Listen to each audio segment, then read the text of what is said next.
자, 제4절 균형의 성립과 변화 보겠습니다. 자, 우리가 우하향하는 수요 곡선 도출할 수 있었고요. 수요의 법칙이죠. 우상향하는 공급 곡선 도출할 수가 있었어요. 공급의 법칙이죠. 자, 그럼 이제 수요 곡선과 공급 곡선이 한 점에서 만나게 되는데 우리 이 점을 균형점이라고 합니다. 수요와 공급의 크기가 일치하는 균형점이에요. 자, 여기 균형점에서는 수요의 크기도 Q0로 일정하고 공급의 크기도 Q0이기 때문에 수요의 크기와 공급의 크기가 일치해서 물건이 부족하지도 않고 넘치지도 않는 상태가 됩니다. 근데 만약에 자, 이 균형 가격보다 높은 가격이라면 얘를 균형 가격이라고 해요.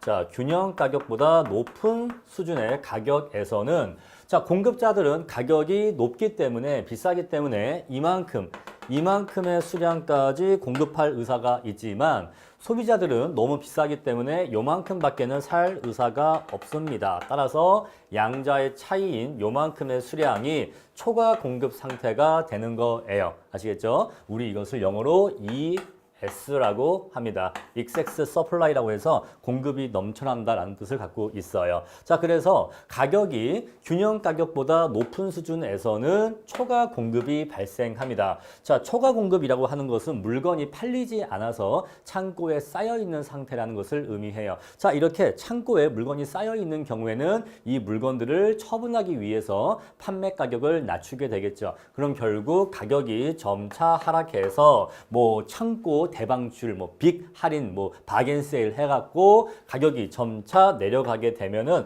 점차 이 둘이 이렇게 내려오면서 결국 균형점에서 균형이 달성됩니다. 만약에 반대로 자, 가격이 균형 가격보다 너무 낮다면, 너무 싸다면 자, 재화의 가격이 싸기 때문에 소비자들은 이만큼의 수량을 소비하고자 하는데 자, 가격이 너무나 낮기 때문에 생산자들은 요만큼밖에 판매할 의사가 없어요. 따라서 요 차이의 수량만큼 초과 수요 상태가 됩니다. 자, 이것은 어떤 상태냐? 소비자들은 물건을 더 사고 싶어 하는데 공급이 부족한 상태가 돼요. 자, 이러한 상태에서는 물건의 가격이 점차 오르게 됩니다. 자, 물건의 가격이 점차 오르게 되면은 결국 이렇게 해서 여기 균형점에서 수요와 공급이 만나게 되어 있어요. 따라서 시장의 원리라고 하는 것은 자, 어떤 정부가 개입하지 않아도 그냥 가만히 놔두면 수요자의 자유로운 수요와 생산자의 자유로운 공급이 만나서 결국 균형이 이루어지게 되어 있다는 것이 바로 시장의 원리입니다. 가격 질서라고도 하고 시장의 원리, 시장의 질서라고도 해요.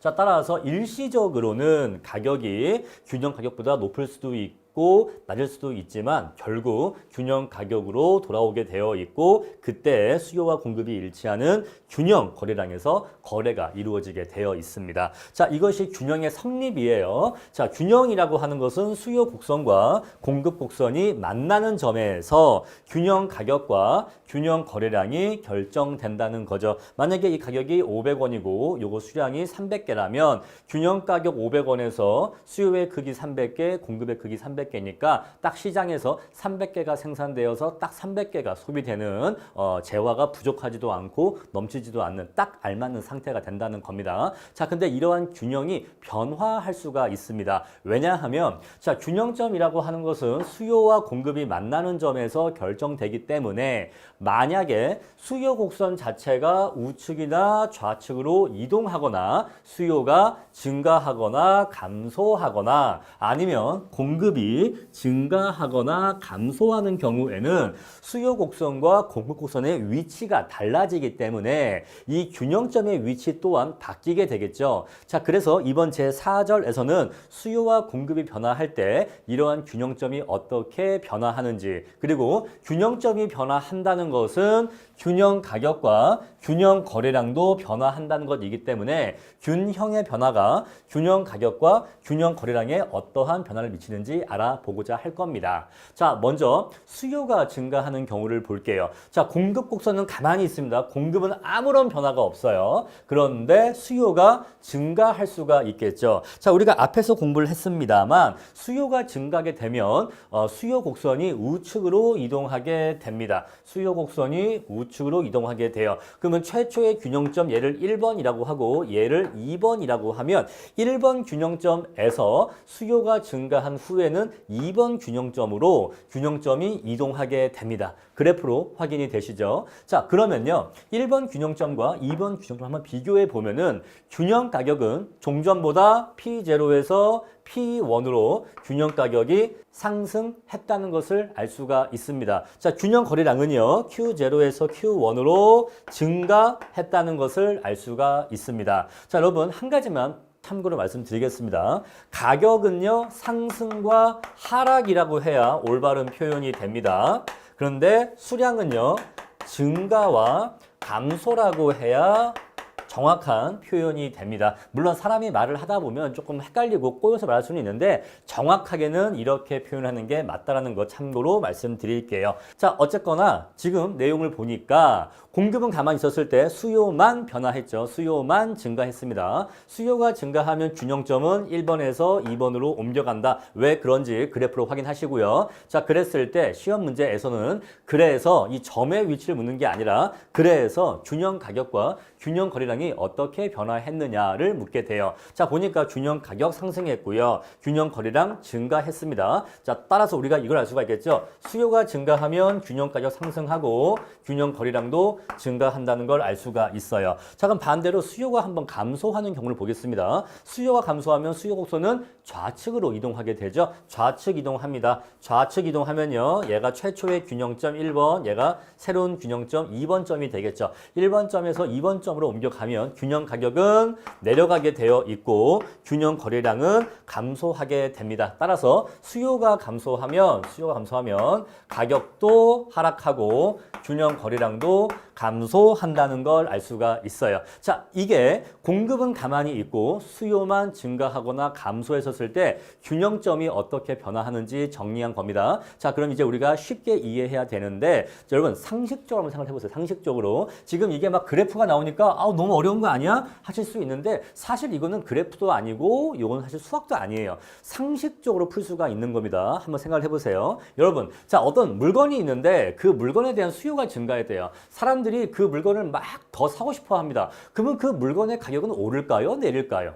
당연히 오르겠죠. 자, 서울에 강남에 아파트가 있는데 강남 아파트에 대한 수요가 증가한다고 합니다. 그럼 강남 아파트 가격은 오를까요? 내릴까요? 당연히 오르겠죠. 당연히 오르겠죠. 자, 그리고요. 자, 어떤 사람들이 아파트를 막 사고자 한답니다. 아파트를 사고자 하는 수요가 증가한다고 해요. 그러면 아파트 거래량은 증가할까요? 감소할까요? 당연히 증가하는 겁니다. 아시겠죠? 그래서 수요가 증가하면 당연히 그 물건의 가격도 오르고 거래량도 증가하는 겁니다. 왜냐하면 가격이 오르니까 생산자들도 종전보다 더 많이 만들지 않습니까? 그렇죠? 1번 점과 2번 점 비교하면 공급 곡선 상에서 요 점에서 이 점으로 올라온 거죠. 무슨 얘기예요? 가격이 P0에서 P1으로 가격이 상승하니까 생산자들도 요만큼 만들던 것을 요만큼으로 요만큼을 더 만든다 이 얘기예요. 그래서 결국 어떤 물건에 대한 수요가 증가하면 가격도 상승하고 거래량도 증가하는 겁니다. 그러면 수요가 감소하면요. 당연히 반대죠. 사람들이 그 물건 안 사려고 해요. 사람들이 아파트 안 사려고 합니다. 아파트 수요가 감소했어요.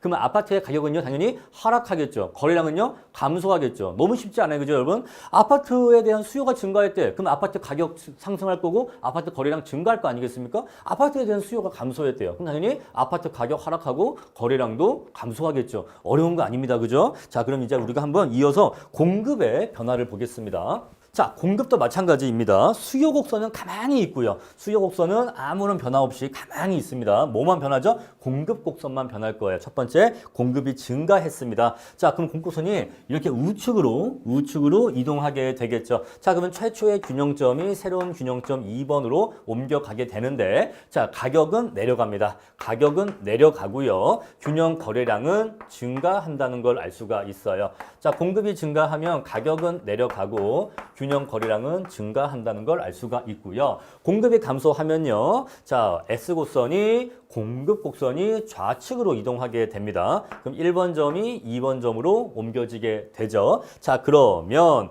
가격은 상승합니다. 가격은 상승하고요. 균형 거래량은 감소하게 되겠죠. 자, 가격은 상승한다는 거 그래프로 확인할 수가 있었고 균형 거래량은 감소하게 됩니다. 자, 그럼 이제 또 우리가 상식적으로 생각을 해봅시다. 자, 아파트 시장이 있는데 아파트의 공급이 증가했다고 합니다. 자, 아파트 시장에 아파트의 공급이 증가하면 아파트의 가격은 올라갈까요? 내려갈까요?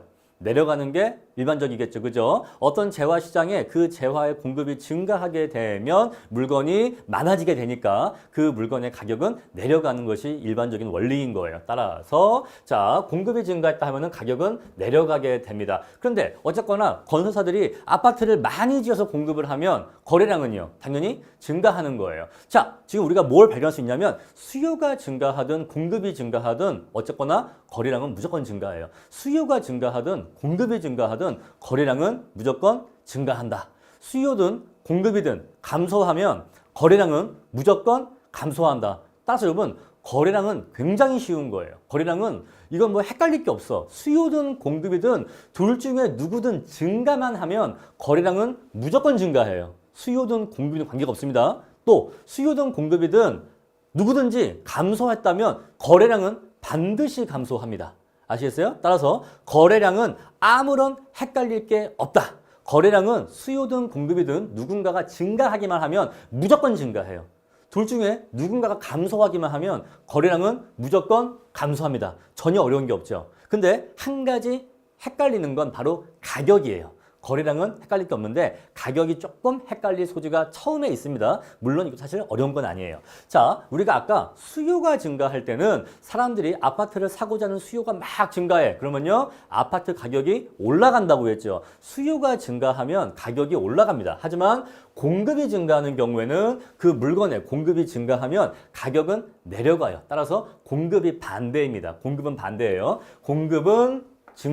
공급이 증가하면 가격은 내려가게 되어 있습니다. 반대로 자, 아파트에 대한 공급이 감소했어요. 아파트가 부족해집니다. 아파트가 부족해지면요, 당연히 아파트의 가격은 상승하게 돼요. 아파트의 가격은 상승하게 됩니다. 자, 따라서 거래량이 어떻게 되느냐 하는 것은 공부할 가치도 없는 거예요. 요건 너무 당연하니까 수요든 공급이든 둘 중에 누구든 하나 증가하면 무조건 증가하는 겁니다. 무조건 감소하면 무조건 감소하는 거예요. 둘 중에 누구든 감소하면 무조건 감소하는 겁니다. 전혀 논점이 없어요.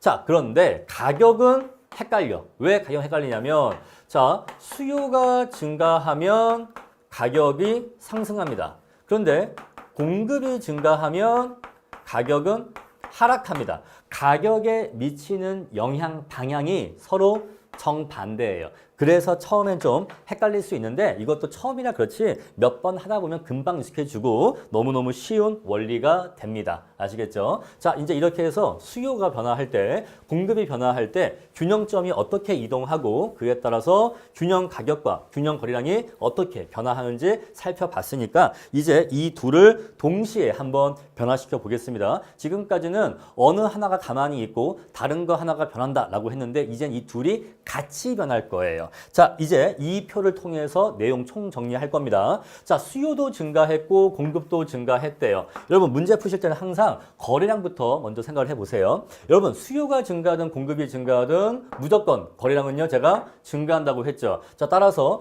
거래량은요 무조건 증가합니다. 거래량 무조건 증가해요. 왜? 둘 다 증가했기 때문에 거래량은 무조건 증가한다 이 얘기죠. 그럼 얘는요 수요 감소했고 공급이 감소했대요. 둘 다 감소했대요. 수요도 감소했고 공급도 감소했다고 합니다. 그러면 거래량은요 무조건 감소해요. 전혀 어려운 게 아니죠. 자, 이럼 이제 수요는 증가했는데 공급은 감소했대요. 수요는 증가했지만 공급은 감소했대요. 자, 거래량 어떻게 됩니까? 수요 증가는 거래량 증가 요인이고 공급 감소는 거래량 감소 요인인데 자, 이 두 가지가 동시에 발생했대요. 그러면 거래량은요 양자의 크기에 따라서 증가할 수도 있고 감소할 수도 있고 불변일 수도 있어요. 자, 만약에 수요 증가의 크기가 3이라고 하고 공급 감소의 크기가 2라고 합시다. 자, 그러면은 요걸로 인해서 수요량은 3만큼 증가할 것이고 공급량은 거래량은 2만큼 감소할 것이니까 요거와 요걸 합치면 결국 거래량은 플러스 1만큼 증가하겠죠?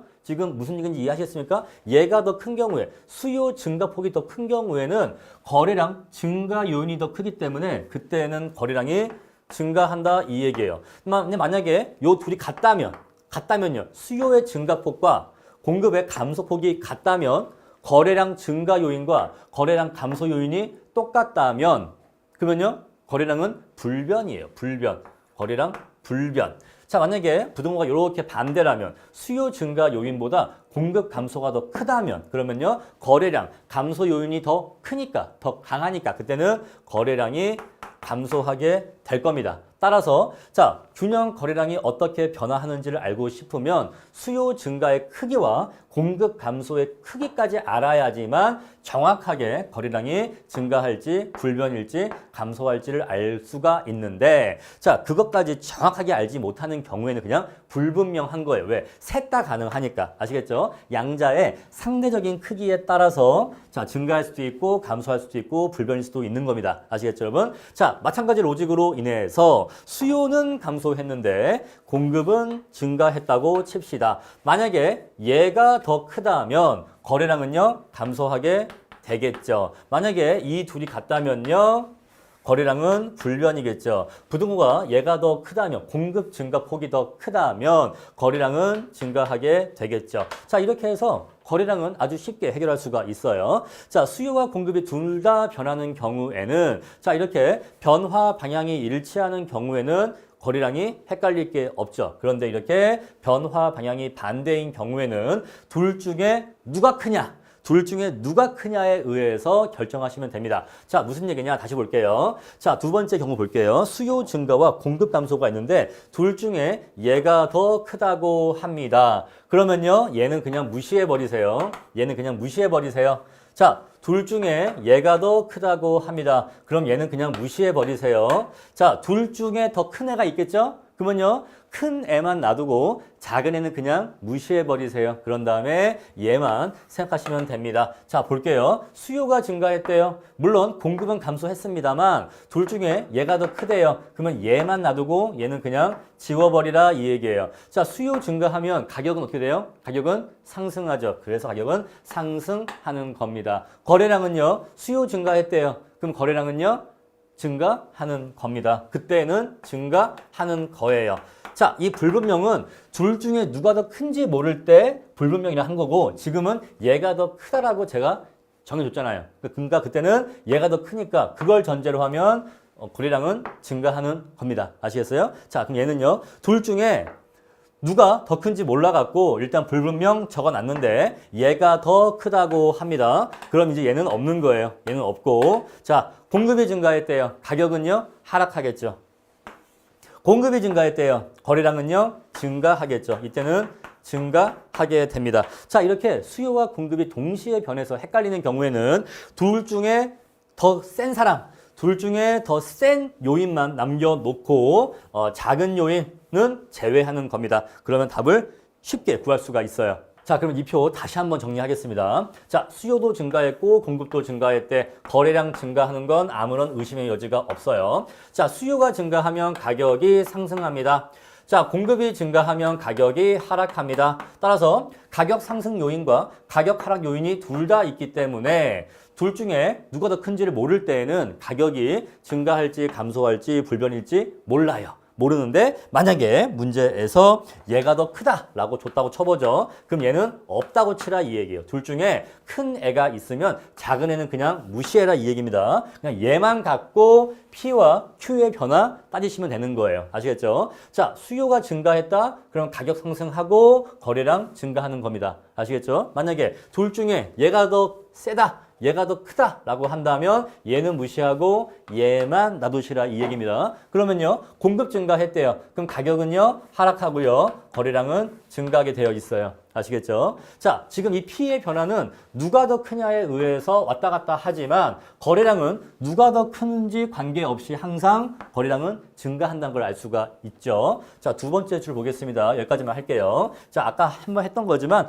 둘 중에 얘가 더 크다고 합니다. 자, 그러면요. 얘는 그냥 없다고 쳐버려요. 자, 수요 증가했대요. 가격은 상승하고 거래량 증가하겠죠. 자, 만약에 둘 중에 얘가 더 크다고 합니다. 그럼 얘는 그냥 무시해버리고 얘만 갖고 문제 풀 겁니다. 자, 공급이 감소했대요. 그러면 가격은요 상승하고 거래량은 감소하게 되는 겁니다. 자, 이처럼 수요와 공급이 동시에 변화하면 둘 중에 누가 더 큰지를 안 다음에 큰 것만 놔두고 작은 거는 지워버린 다음에 그 큰 것만 기준해서 가격과 거래량 변화 구하시면 되는 겁니다. 아시겠죠? 자, 그래서 이렇게 원리로 공부를 하시면 자, 수요 증가와 공급 증가, 뭐 감소, 이게 한 12가지 경우의 수가 나올 거예요. 왜냐면 하나하나마다 이게 부등호가 이럴 때 셋씩 나오기 때문에 총 12가지의 경우의 수가 있는데 그 12가지 경우의 수를 표로 쫙 정리한 다음에 외우게 하는 건 말도 안 되는 일입니다.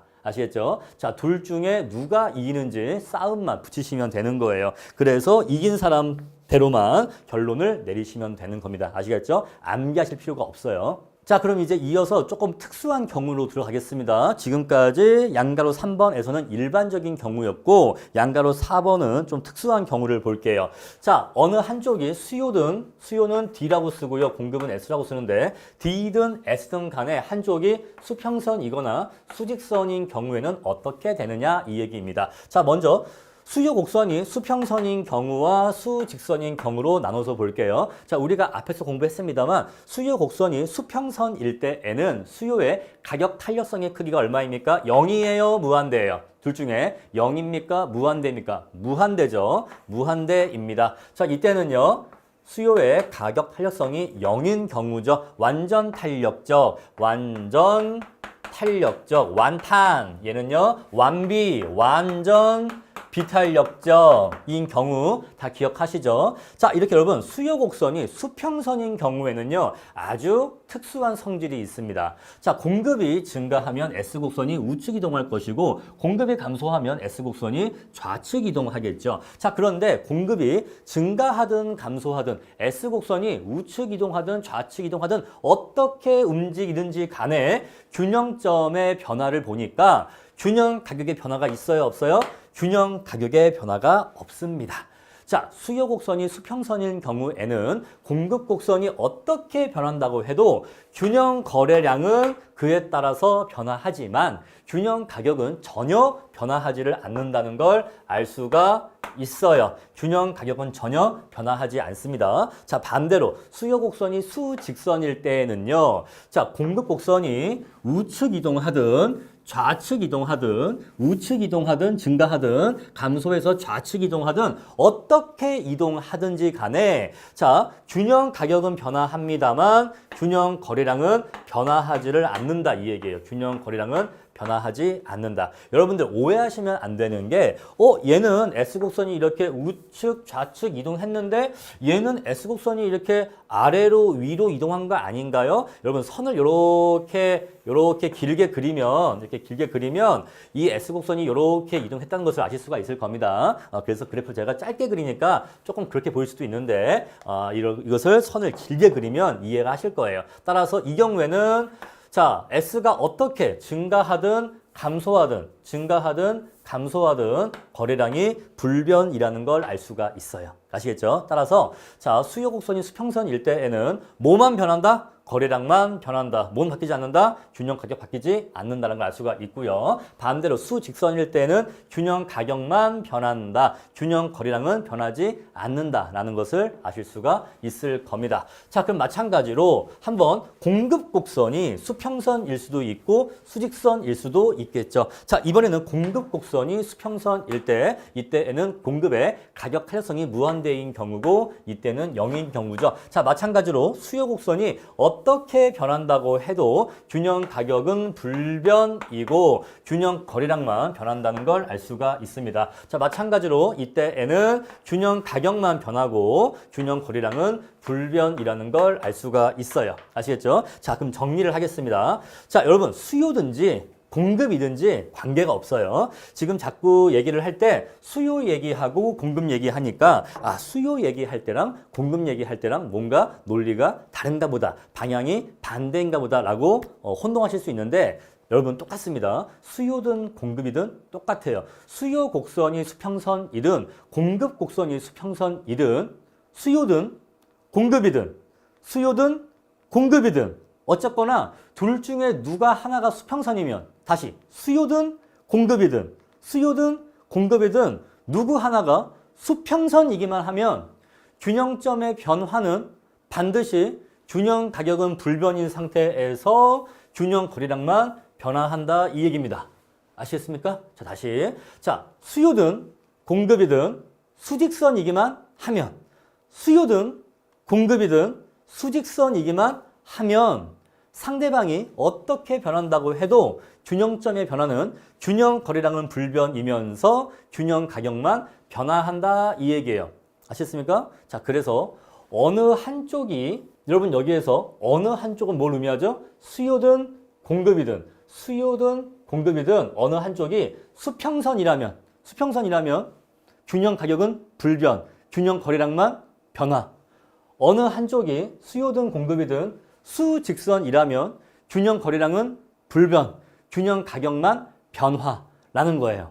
아시겠죠? 자, 이렇게 해서 수요든 공급이든 동일한 로직이니까 이 로직을 공통적으로 이해를 하셔야 됩니다. 자, 그럼 이제 이어서 수요의 변화와 공급의 가격 탄력성의 관계를 보겠습니다. 자, 그래프가 조금 복잡해 보이는데 하나씩 볼게요. 자, 수요 곡선이 D0에서 D1으로 우측 이동했네요. 이것은 곧 수요가 증가했다는 걸 의미하죠. 자, 수요가 똑같이 증가했는데 그때 공급 곡선이 급경사일 수도 있고 완경사일 수도 있는 거죠. 그죠? 동일한 수요의 증가에 대해서 공급 곡선이 급경사일 수도 있고 완경사일 수도 있는데 자, 균형점이 최초에 여기 1번 점이었는데 급경사일 때에는 새로운 균형점이 여기 2번 점으로 가고 완경사일 때에는 여기 3번 점으로 간다 이 얘기입니다. 개념 차이 아시겠죠? 동일한 수요의 증가에 대해서 그때 공급 곡선이 급경사냐 완경사냐에 따라서 새로운 균형점이 2번으로 갈 수도 있고 3번으로 갈 수도 있는 거죠. 자, 근데 왜 목차의 제목이 공급의 가격 탄력성이냐? 여러분,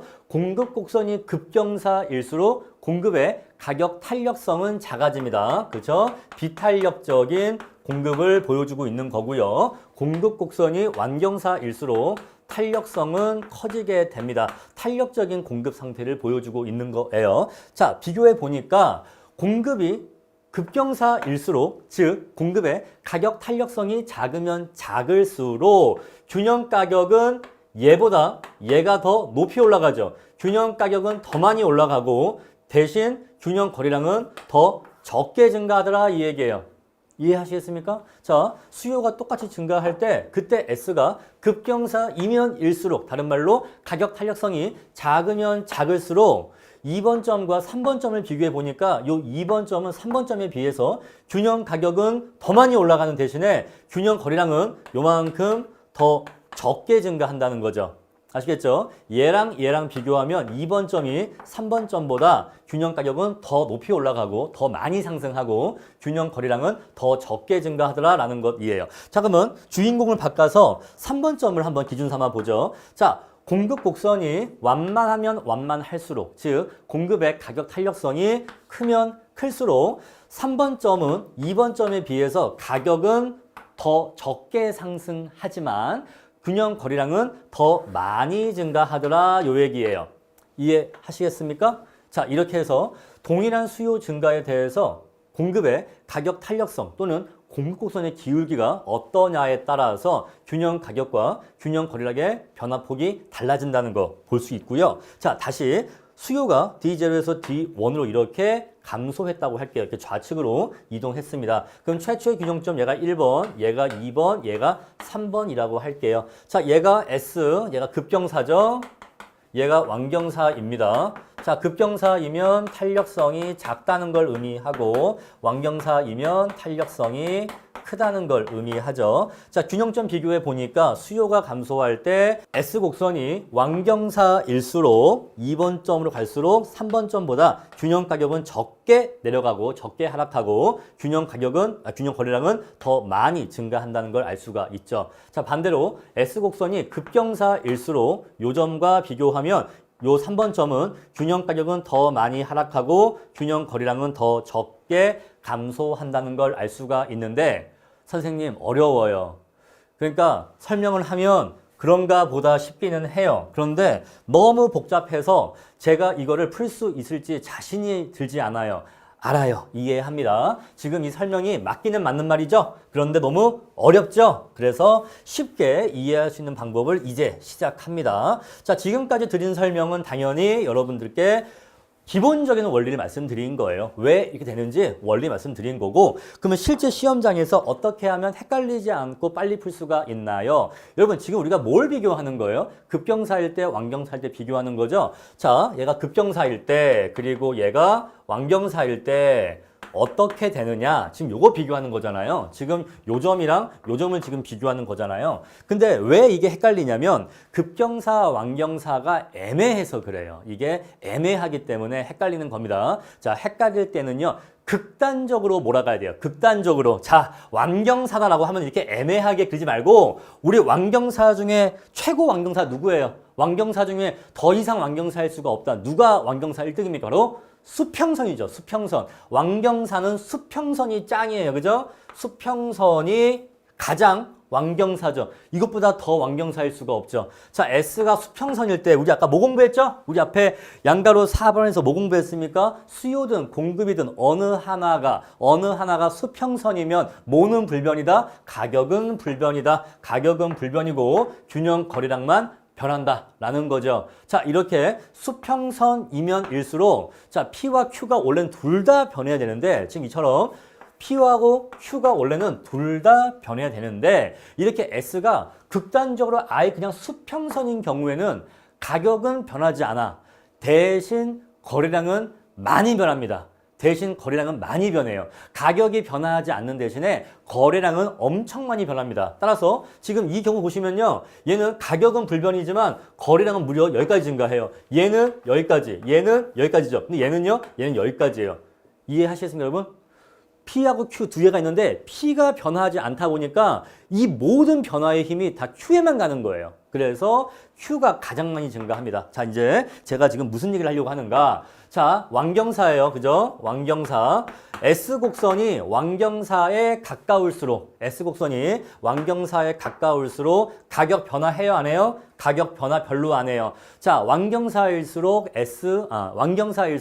균형 가격 별로 변화하지 않는다 이 얘기예요. 대신 뭐가 많이 변해요? 거래량 많이 변해요. 그럼 반대로 S가 수직선에 가까우면요. 더 이상 급경사일 수가 없죠. 최고 급경사죠. 그러면요. 가격은 많이 변해요. 반대로. 대신 거래량은 적게 변해요. 자, 따라서 자, 문제에서 물어봅니다. 수요가 증가할 때 이제 물어봐요. 이제 이거 그림 보지 마시고요. 자, 얘가 급경사고 얘가 완경사래요. 자, 그럼 이제 우리는 뭘 떠올려야 돼요? 이렇게 애매하게 급경사, 애매하게 완경사가 아니라 완경사다라고 하면 그냥 수평선 떠올리시고 급경사다라고 하면 그냥 수직선 떠올리시면 되는 거예요. 자, 급경사, 완경사 둘이 있는데 둘 중에 동일한 수요 증가가 있었을 때 균형 가격이 더 많이 변화하는 건 어느 쪽입니까? 당연히 얘예요. 급경사일수록 가격 얘가 많이 변해요. 거래량이 더 많이 변화하는 건 어느 쪽입니까? 이쪽이에요. 완경사일수록 가격은 안 변하고 수요량 많이 변해요. 이렇게 기억하시면 돼요. 아까 우리 양가로 4번에서 공부했던 로직을 5번에도 그대로 갖다 쓰시면 되는 거예요. 자, 5번이 조금 더 일반화된 로직인데 그냥 4번의 극단적인 로직을 갖다 쓰시면 된다 이 얘기예요. 자, 어느 한쪽이 급경사일수록 자, 가격은 많이 변해요. 하지만 거래량은 별로 안 변해요. 자, 완경사이면요. 반대예요. 가격은 별로 안 변해요. 거래량은요. 많이 변해요. 아시겠습니까? 따라서 이렇게 애매하게 하지 마시고 그냥 극단적으로 수평선, 수직선 떠올리시면 되는 거예요. 자, 어느 한쪽 상대방이 수요든 공급이든 어느 한쪽 상대방이 급경사이면 급경사일수록 뭐가 많이 변해요? 가격이 많이 변해요. 거래량은요? 별로 변하지 않아요. 자, 어느 한쪽이 수평선이라면 가격은 별로 변하지 않아요. 거래량은요? 엄청 많이 변해요. 자, 이것만 알면은 5번 끝이에요. 4번에 극단적인 로직 공부한 다음에 5번에 응용만 할 수 있으면 끝입니다. 한번 볼까요, 여러분? 자, 다음 번 그림이에요. 수요가 가만히 있고요. 공급이 변화했대요. 자, 공급이 이렇게 증가했습니다. 자, 공급이 증가할 때, 자, 요거 2번 점, 요거 3번 점 비교할 때, 자, 얘가 더 완경사죠? 얘가 더 완경사죠? 얘가 더 급경사예요. 자, 공급이 증가할 때, 어떤 경우에 수요 곡선이 완경사, 급경사, 어떤 경우에 균형 가격이 더 많이 하락합니까? 당연히 급경사일 때예요. 왜? 급경사일수록 균형 가격이 더 많이 변하거든요. 또 실제로 그렇죠? 자, 둘 중에 어떤 경우에 거래량이 더 많이 변화합니까? 완경사일 때예요. 완경사일수록 수평선에 가까울수록 거래량이 더 많이 변하고 가격은 별로 변하지 않아요. 마찬가지죠. 자, 공급이 감소했대요. 얘가 2번, 얘가 3번이라고 할게요. 그럼 얘는 급경사, 얘는 완경사죠. 자, 둘 중에 누가 더 가격이 많이 상승합니까? 급경사가 가격이 더 많이 상승해요. 자, 누가 더 거래량이 많이 증가합니까? 더 많이 감소합니까? 완경사일 때 거래량이 더 많이 변해요. 왜냐하면 가격은 별로 변하지 않고 거래량이 많이 변하기 때문이에요. 자, 단순하죠, 여러분. 단순합니다. 자, 어느 한쪽이 수평선이라면 가격은 별로 변하지 않아요. 거래량 많이 변해요. 어느 한쪽이 수직선이면 가격은 많이 변해요. 거래량 별로 변하지 않아요. 요것만 기억하시면 요거 헷갈리지 않아요. 사실은 요 논점은 이렇게 그래프를 그리면 오히려 더 어렵게 느껴져요. 사실은 그래서 4번 로직만 기억하신 다음에 그 로직을 조금 응용만 하시면 더 쉽게 풀 수가 있습니다. 자, 문제 푸실 때는 그렇게 푸시면 되고요. 교재에는 설명을 드리니까 이렇게 FM적으로 그래프를 넣어놨어요. 하지만 문제 푸실 때에는 요 로직만 기억하시면 된다. 수평선이면 가격별로 안 변해요. 거래량 많이 변해요. 수직선이면 거래량 변하지 않아요. 가격은 많이 변해요. 요것만 기억하세요.